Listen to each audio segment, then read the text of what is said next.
So you bring up a good point about philanthropy because I've often thought that philanthropy is sort of like the last bastion of like white supremacy.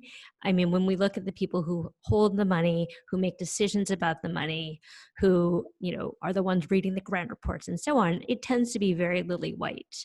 And so I'm just wondering, as someone coming, sitting on the social sector side, not necessarily on the foundation philanthropic side, what can we really do to help affect the change? Because at the end of the day, I mean, I know there's like a lot of hand wringing that's been happening in the last couple of months, and I don't know that that hand wringing is really leading to real change happening. I'm so thankful for my time at the Atlantic Philanthropies because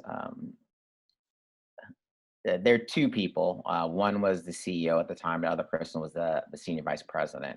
The CEO would always let us know real change happens from doing one of two things. Either you are getting legislation passed and influencing policy, because making a ban on smoking cigarettes indoors or making everyone wear seatbelts can save hundreds, thousands, millions of lives, and that affects trillions of dollars in markets and what's going on.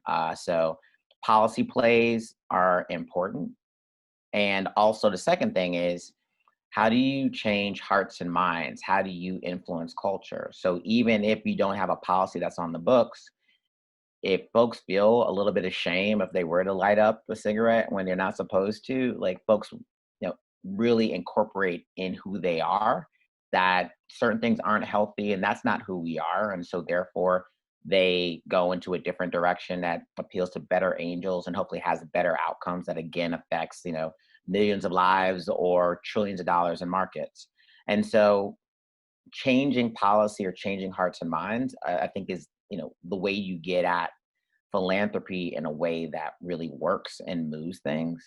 And so one offs and performative acts are not systems change.